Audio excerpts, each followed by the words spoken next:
Captain Han Sol Kim stood on the bridge of the New Seoul, watching the massive space station grow larger through the main screen. Proxima Station was bigger than anything humans had ever built.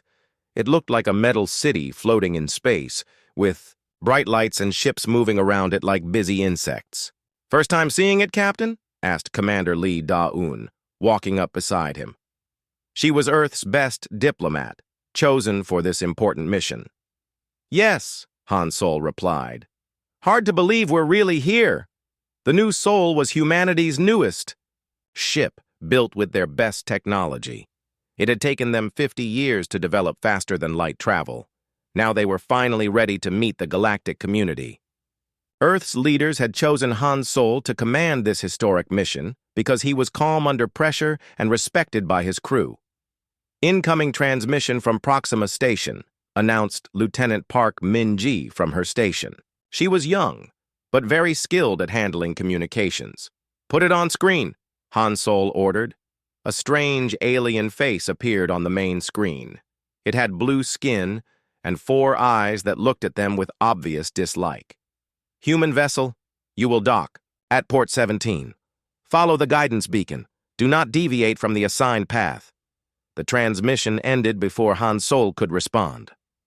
"Friendly bunch," muttered Colonel Choi Tae-ho, the mission's military advisor.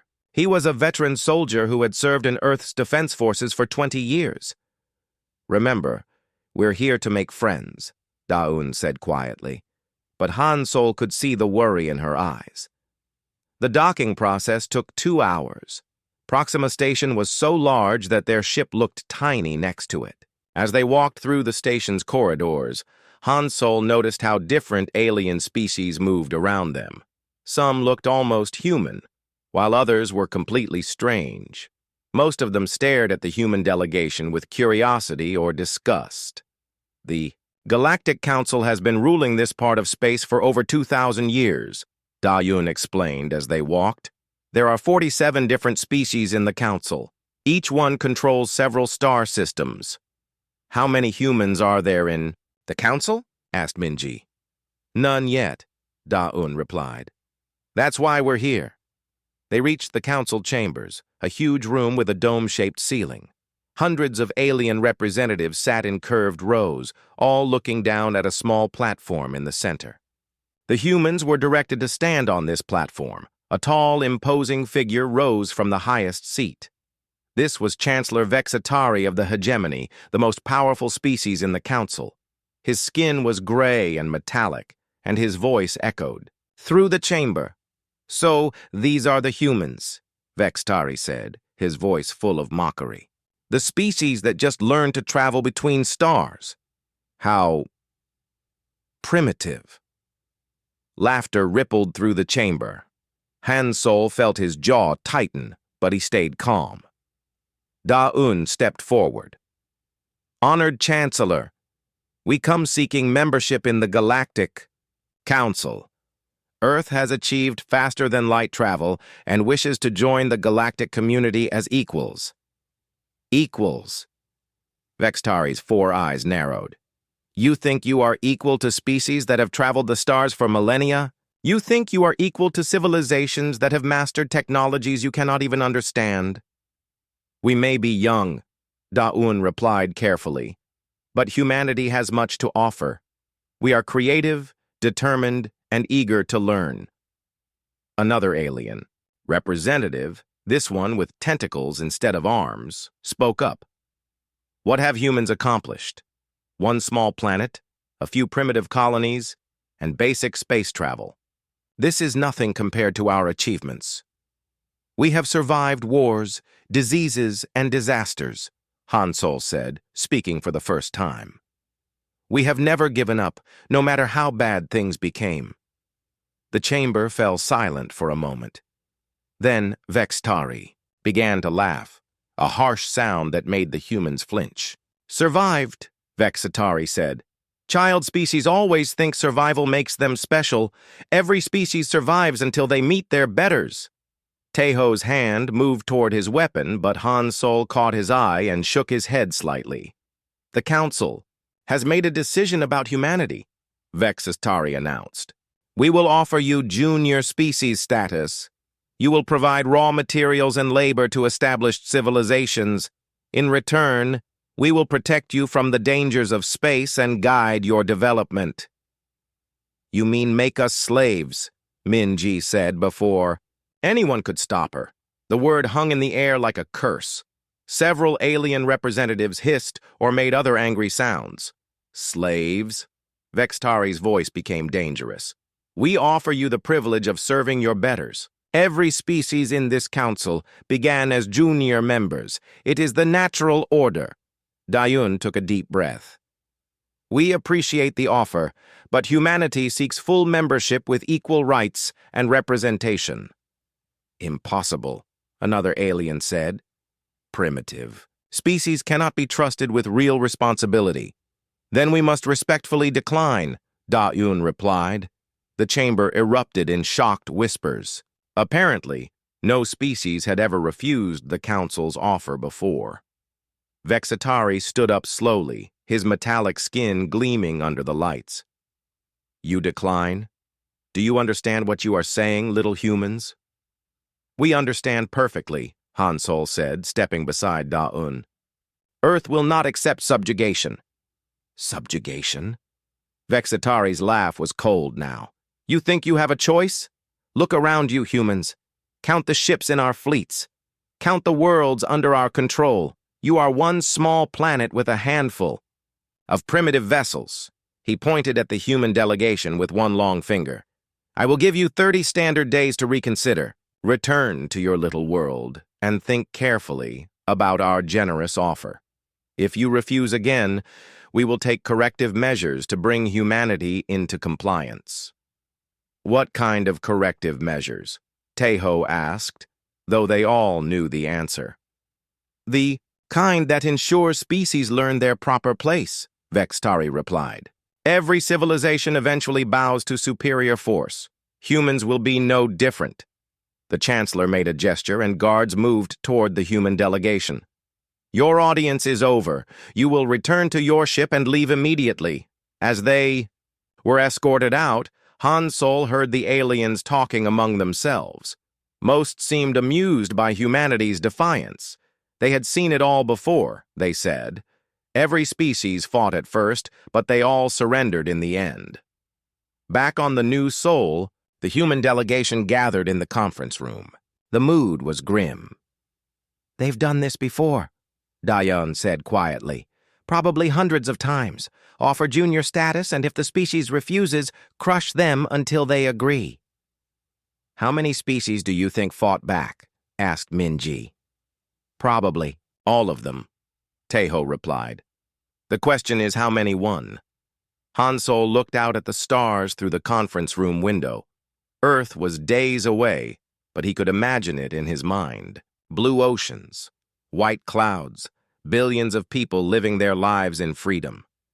None of them were human, he said finally. The others looked at him. None of the species that faced this choice before were human, Hansol continued. They don't know what we're capable of when cornered. Captain, Dayun said carefully, they have thousands of ships and control dozens of worlds. We have a few dozen vessels and one planet. David had one stone, Hansol replied. Goliath had armor and weapons. He turned to face his crew. Set course for Earth. We have a message to deliver. As the new Sol jumped to faster-than-light speed, Hansol wondered if he would ever see Proxima Station again. If he did, he suspected it would be under very different circumstances. President Yoon Sora stood in the emergency meeting room deep under the capital city of Seoul. The faces around the table were grave as Captain Hansol finished his report about the Galactic Council's ultimatum. 30 days, she said quietly. They gave us 30 days to become slaves or face their fleets. They seemed very confident, Madam President, Commander Dayun added, like they had done this many times before. Defense Minister Park Dong-woo pulled up a holographic display showing Earth's military assets. We have 43 combat vessels, 12 orbital defense platforms, and ground-based missile systems.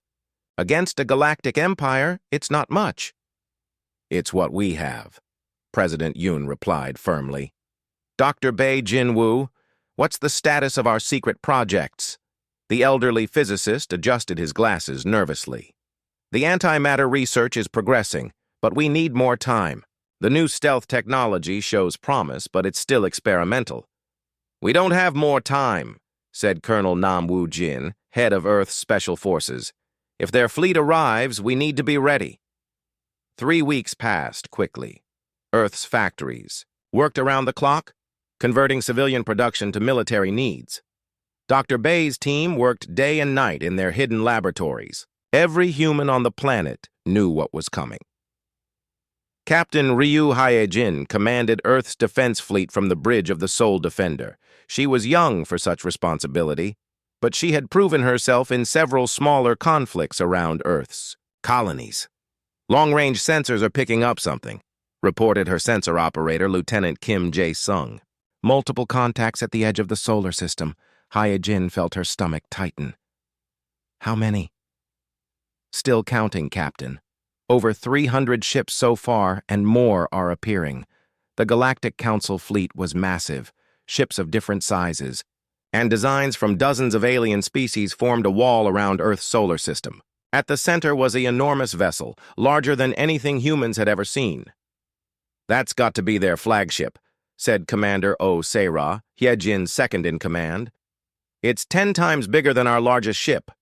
The alien fleet moved with practiced precision. They surrounded Earth's solar system completely, cutting off all escape routes. Then they began destroying Earth's outer colonies and space stations one by one. Admiral Kresh of the Zephyrian Empire commanded the Council fleet from his massive flagship. He was a veteran of dozens of these operations. Species always followed the same pattern when faced with overwhelming force. First shock, then anger, then desperation, and finally surrender.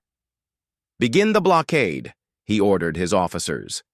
Destroy all orbital infrastructure. Let them watch their civilization crumble piece by piece. The first attacks were devastating. Earth's mining stations in the asteroid belt were destroyed in minutes. The Council ships used weapons that turned metal into vapor and left no survivors.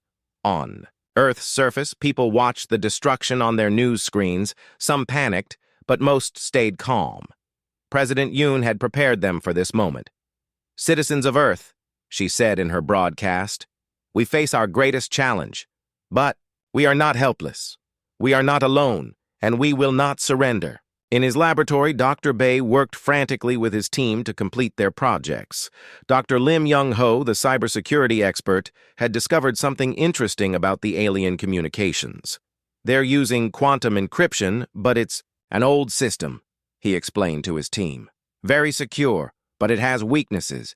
If we can find the right frequency, we might be able to disrupt their coordination. Industrial Coordinator Lee Soo-bin supervised the conversion of civilian factories into weapons production facilities. Car factories now built missile components. Electronics plants produced military computers. Even food processing facilities were converted to make supplies for soldiers. Colonel Nam gathered his best officers in a secure bunker. The aliens expect us to fight like every other species, he told them.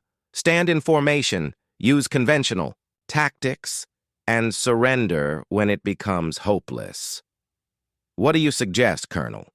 Asked Major Kang Ji-ho, one of Earth's best tactical minds. We don't fight their war, Nam replied. We fight our war. Guerrilla tactics, surprise attacks, hit-and-run operations, make them think like humans instead of making us think like them. Captain Song Bo-ram commanded Earth's prototype stealth ship, the Ghost Walker. It was Dr. Bei's latest creation, using technology that bent light around the vessel. It wasn't perfect, but it might be invisible to alien sensors. The stealth field is holding, reported her engineer, Lieutenant Yu Hyun-woo. But we can only maintain it for short periods. That might be enough, Bo-ram replied, studying the alien fleet positions. If we can get close to their command ship, 2 weeks into the siege, the Council fleet tightened their blockade. They destroyed Earth's last orbital defense platform and began targeting the planet's surface infrastructure. Power plants, communication centers, and transportation hubs were hit by precise energy beams from space. But the humans had learned from their enemies. Every important facility had been hidden underground or disguised as something harmless. When the aliens destroyed a power plant, backup systems came online immediately.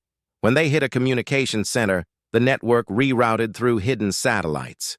"They're more prepared than expected," Admiral Kresh told his officers. "Most species collapse after losing their orbital infrastructure." "Should we increase the bombardment?" asked his tactical officer. "Not yet," Kresh replied. "Let them suffer a bit longer. Fear is often more effective than destruction." Captain He-Jin watched the alien fleet from her hidden position behind Earth's moon. Her small fleet was heavily outnumbered, but they had advantages the aliens didn't expect. They knew the solar system better than anyone. They could hide in asteroid fields and behind planets.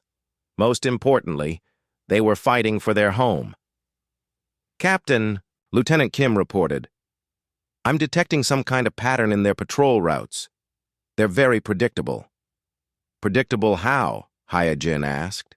"They follow the same paths every 12 hours. Same ships, same formation, same timing. It's like they're following a manual." Commander O studied the tactical display. "Maybe they are. If they've done this hundreds of times before, they probably have standard procedures for everything." "Procedures can be exploited," Hyejin said quietly. An idea was forming in her mind. "Get me a secure channel to Earth Command. I think we might have found their weakness." On Earth's surface, President Yoon met with her advisors in their underground command center. The reports were grim.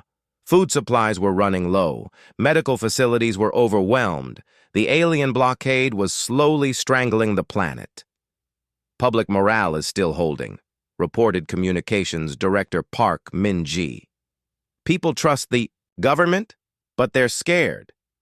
"They should be scared," President Yoon replied. "But fear can make us stronger if we use it right." Dr. Bay entered the command center, his face tired but excited. "Madam President, we've had a breakthrough. The antimatter charges are ready, and the stealth technology is working better than expected." "How ready?" she asked. "Ready enough to change the game," Dr. Bay replied. "But we'll only get one chance.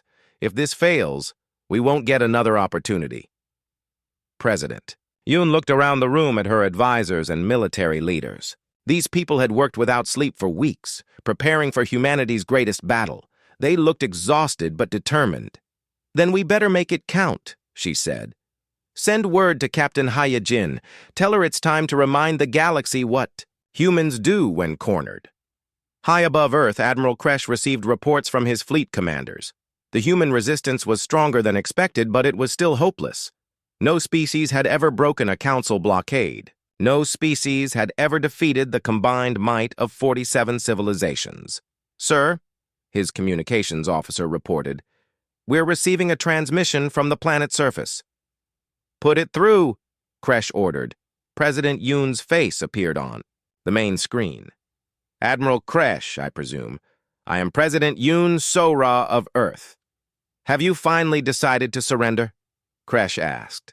"Actually," President Yoon replied with a small smile, "I called to give you a chance to surrender. You have 1 hour to withdraw your fleet and leave our solar system." The bridge fell silent. Then Kresh began to laugh. "You're surrounded, cut off, and outnumbered 1,000 to 1. What makes you think we would surrender to you?" "Because," President Yoon said quietly, "you don't know what you're dealing with. You think we're like every other species you've conquered. You're about to learn how wrong you are." The transmission ended, leaving Kresh staring at a blank screen. Around him, his officers exchanged confused glances. "Sir," his tactical officer said carefully, "should we be concerned?" Kresh turned back to his command console. "No species has ever threatened the Council fleet and survived. These humans will learn that lesson very soon.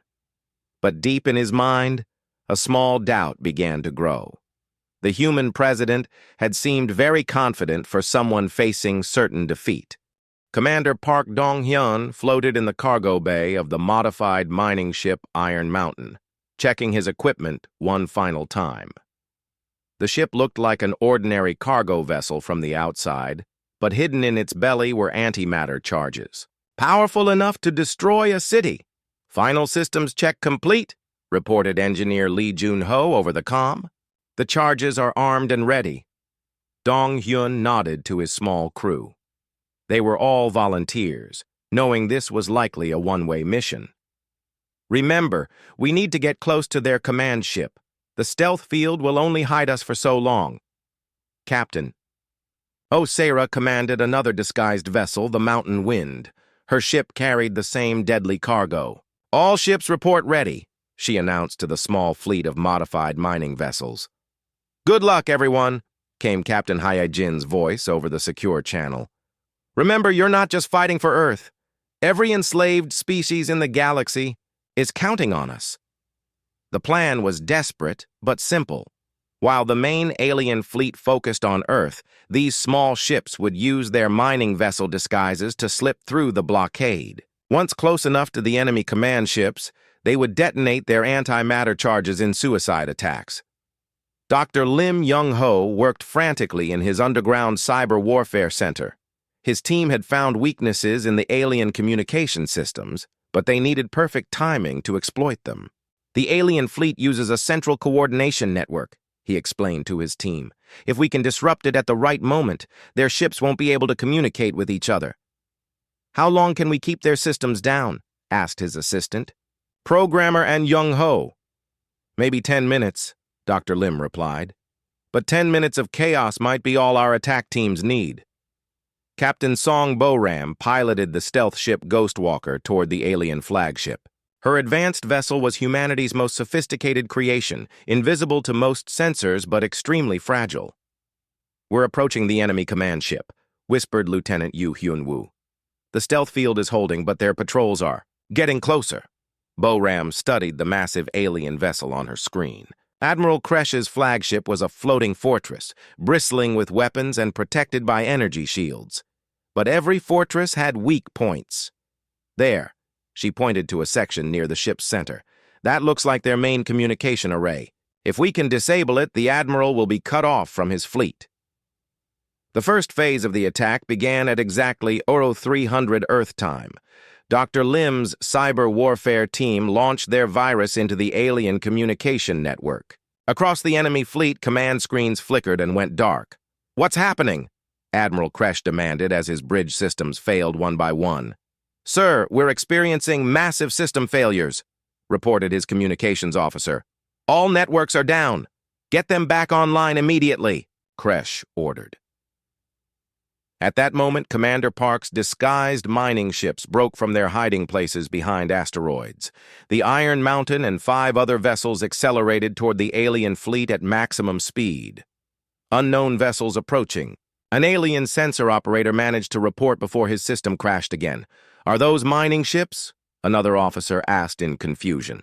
"Mining ships don't move that fast," the tactical officer replied, suddenly worried. "Sir, I think we're under attack." The alien fleet tried to respond, but without their coordination network, they moved slowly and confused. Ships bumped into each other as they tried to intercept the human vessels. Commander Park watched the alien flagship grow larger on his screen. Energy beams from enemy weapons missed his ship by meters as alien gunners fired blindly without proper targeting data. 30 seconds to impact, reported his navigator, Lieutenant Kim Jae-sung. "It's been an honor serving with you all," Park said to his crew.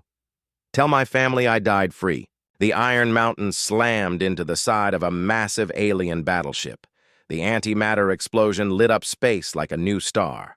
The alien vessel, 3 times larger than Earth's biggest ship, was torn in half by the blast. Captain Sarah's Mountain.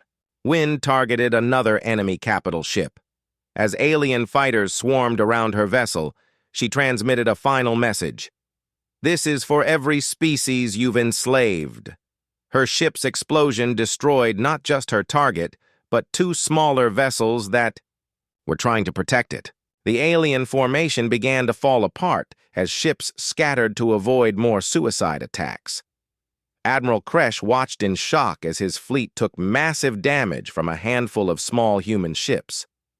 "How are they doing this?" he demanded. "Sir, our communication systems are still down," his officer reported. "And those weren't ordinary cargo ships. They were carrying some kind of superweapons." "No species fights like this," Kresh said, his voice shaken. "They're supposed to surrender when faced with superior force." Captain Song Boram used the chaos to approach the alien flagship. The Ghost Walker slipped past confused patrol ships and attached itself to the massive vessel's hull. "Boarding pods ready," reported her assault team leader, Major Choi Haiwan. "We'll try to capture their admiral alive." "Be careful," Boram warned. "We don't know what kind of security they have inside." The human boarding team cut through the alien ship's hull and fought their way toward the bridge. They moved fast, using weapons and tactics the aliens had never seen before. Most Council species fought in formal, predictable ways. Humans used every dirty trick they could think of. Major Choi's team found Admiral Kresh barricaded on his bridge with his remaining officers. The alien commander was tall and powerful, with thick armor covering his body. But he looked terrified. "Surrender," Choi ordered, pointing her weapon at the admiral. "I am Admiral Kresh of the Zephyrian Empire," he said proudly. "I do not surrender to primitive species." "You do now," Choi replied. She fired a stun blast that dropped the alien commander to the floor. As Kresh was dragged away as a prisoner, his officers stared in disbelief. No one had ever captured a Council fleet admiral before. It was supposed to be impossible. Dr. Lim's cyber attack finally ended, and the alien communication systems came back online. But the damage was done. The alien fleet had lost 6 major warships and their commanding officer. The survivors were scattered and demoralized. "Sir," came a frightened voice over Admiral Kresh's communication system. "This is Captain Vorth of the Star Crusher. Admiral Kresh has been captured by the humans. The alien fleet fell into chaos. Without their leader and with their formation destroyed, individual ship commanders began making their own decisions. Some wanted to continue the attack. Others suggested retreating. A few even proposed negotiations. On Earth, President Yoon watched the battle reports with amazement. "They actually did it," she said quietly. "They broke the blockade." "The alien fleet is in full retreat," reported Defense Minister Park. "They're regrouping at the edge of the solar system." Captain Heejin's voice came over the communication system.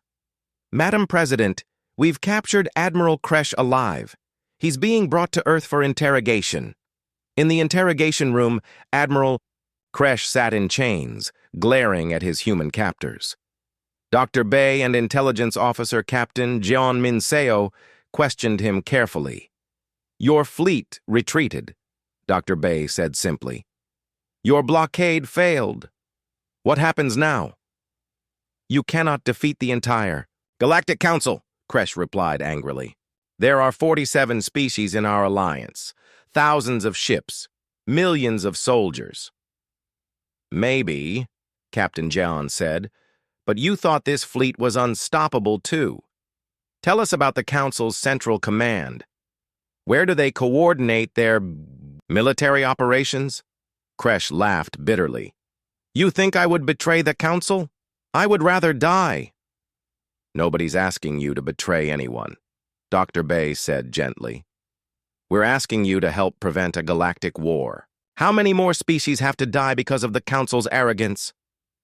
For the first time, uncertainty appeared in Kresh's eyes. "You don't understand what you're dealing with. The Council has ruled the galaxy for 2,000 years. They will not tolerate this rebellion." "Then maybe it's time for a change," Captain John replied. Meanwhile, across the galaxy, news of the human victory spread through underground networks. On dozens of worlds, enslaved species heard whispered reports that someone had actually defeated a Council fleet. For the first time in centuries, oppressed populations began to hope.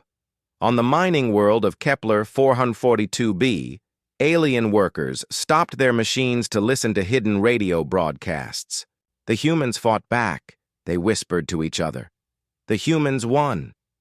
On the agricultural planet of Gliesa 667c, farmers who had worked as slaves for generations began to organize secret meetings. If the humans can resist, they said, maybe we can too. President Yoon addressed the people of Earth from her underground command center. Citizens, we have won our first victory against the Galactic Council. But this is only the beginning. They will return with more ships and greater anger. She paused, looking directly into the camera.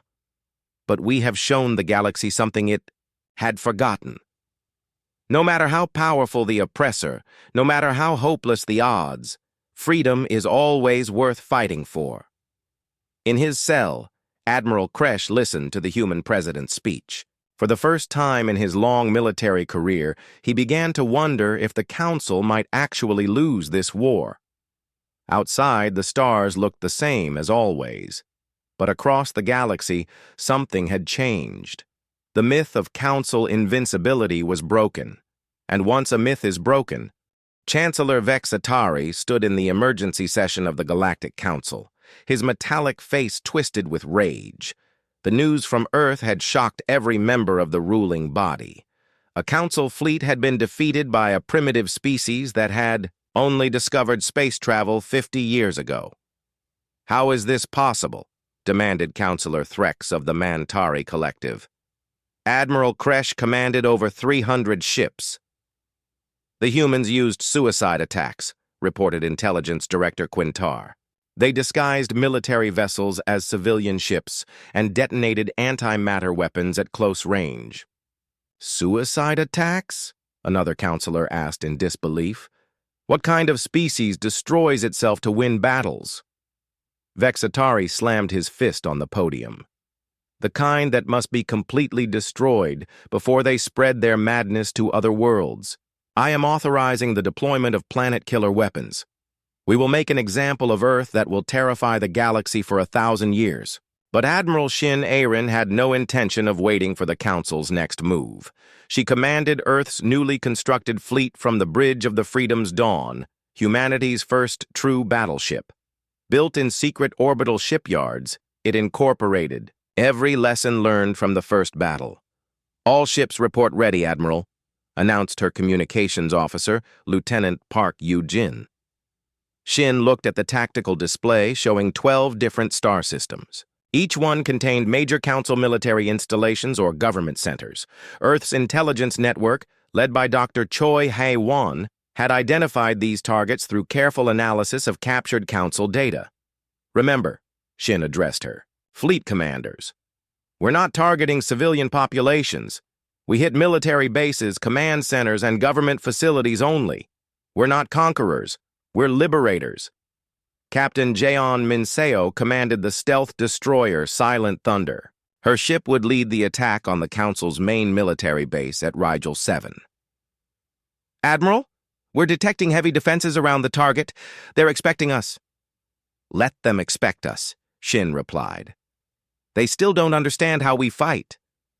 The Tao human fleet split into 12 strike groups, each heading toward a different Council world. They used new tactics developed by Major Kang Ji-ho, Earth's leading military strategist. Instead of fighting massive battles, they would hit fast and disappear like ghosts in the night. Captain Yu Hyun-woo led his squadron toward the Council research facility on Vega 3. His ships looked like ordinary merchant vessels, but they carried the most advanced weapons Earth could build. Target in sight, reported his sensor operator.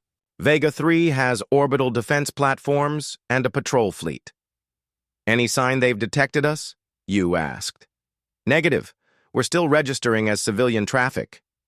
The attack began simultaneously across 12 star systems. Human ships dropped their disguises and struck at Council installations with devastating precision.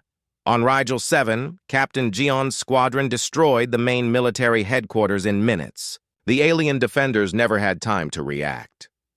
On Vega 3, Captain Yu's ships eliminated the research facility that had been developing new weapons for the Council. The facility's alien scientists evacuated in panic, never imagining their secret base could be found and attacked. But the most important target was the Council's intelligence center on Proxima 4. This facility coordinated spy networks across the galaxy and monitored all communications between Council worlds. Colonel An Jung-ho led the assault on Proxima 4 personally. His commandos landed on the planet's surface and fought their way into the heavily defended complex. The alien guards had never faced human soldiers before. They were confused by tactics that seemed chaotic, but were actually carefully planned. Secure. The main computer core, Jung-ho ordered his team. We need those files intact. The intelligence data they captured was priceless. It revealed the locations of every Council military base, the strength of their fleets, and most importantly, the growing unrest on dozens of enslaved worlds. Admiral, Dr. Choi reported to Shin from Earth, the captured data shows something incredible. 43 different species are planning rebellions. They're just waiting for a sign that the Council can be defeated. On the mining world of Kepler 442b, the alien workers had been listening to hidden broadcasts about the human attacks. When news came that 12 Council installations had been destroyed in a single day, they finally found the courage to act. Miner Veltar had worked in the deep tunnels for 30 years, ever since his species was conquered by the Council. He gathered his fellow workers in a secret meeting. "The humans have shown us the way," he said quietly. "If a single world can defeat Council fleets, imagine what we can do if we all fight together." The rebellion began with simple sabotage. Mining equipment mysteriously broke down. Transport. Ships developed engine problems. Communication arrays stopped working. Within days, the entire mining operation ground to a halt. Similar uprisings erupted across the galaxy. On the agricultural world of Glisa 666C, farmers refused to harvest crops for the Council. On the industrial planet of Wolf 359b, factory workers went on strike.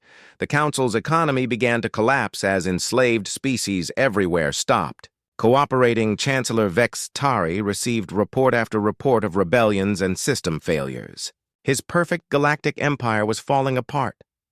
"Sir," his aide reported nervously, "we're receiving word of uprisings on over 30 worlds. Production has stopped completely in 12 systems." "Send the fleet to crush these rebellions," Vex Tari ordered. "Which rebellion, sir? We don't have enough ships to handle all of them at once." For the first time in his long career, Vex Tari felt a chill of fear. The Council had ruled through intimidation for so long that they had forgotten how to deal with real resistance. Meanwhile, Admiral Shin's fleet continued their lightning campaign. They struck at Council supply lines, destroying cargo ships and fuel depots. They attacked isolated military outposts, capturing advanced weapons and technology. Most importantly, they broadcast messages of hope to enslaved populations everywhere. Captain Songbo Ram, now commanding a full squadron, led raids deep into Council territory. Her ships appeared without warning, struck hard, and vanished before reinforcements could arrive. "The Council fleet is trying to respond," reported her tactical officer, "but they're spread too thin. Every time they mass their ships in one location, we hit them somewhere else."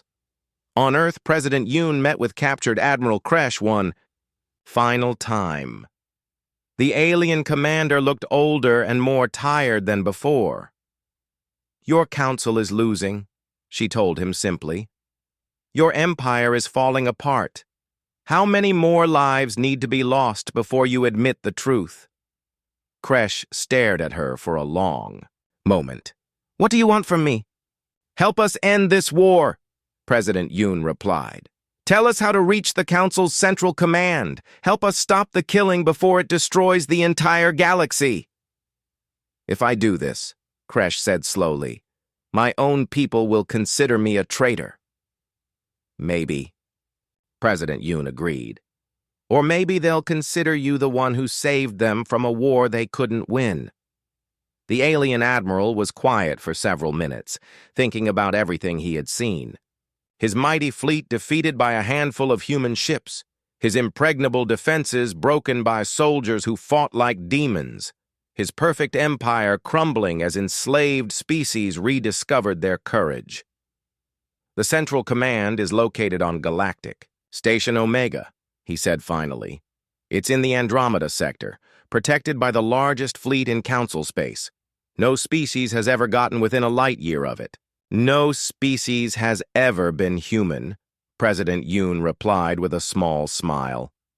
Across the galaxy, the word spread through underground networks and rebel communications. The humans were coming. The impossible was about to become reality on dozens of worlds. Enslaved species prepared for their final uprising. They sharpened hidden weapons, stockpiled supplies, and waited for the signal that would set them free. In the deepest bunkers of Council worlds, alien leaders huddled in fear. Their reports all said the same thing. The humans were unstoppable. Wherever they attacked, they won. Whatever they attempted, they achieved. Some council members began to wonder if they had made a terrible mistake by threatening Earth. Others still believed their superior numbers would eventually triumph, but all of them knew that the galaxy would never be the same. The myth of council invincibility was not just broken now, it was shattered completely, and from its ruins something new was being born, something that looked very much like hope. Admiral Shin stood on the bridge of the Freedom's Dawn, looking at the star charts that showed their next target. Galactic Station Omega was the heart of Council power, defended by 1,000 ships and protected by energy barriers that had never been breached. "Admiral," asked her tactical officer, "how do we attack something that's supposed to be invincible?" Shin smiled, remembering President Yoon's words. "The same way we've done everything else, Lieutenant. We do the impossible, and we do it together." The final battle was coming. And for the first time in galactic history, the outcome was not certain.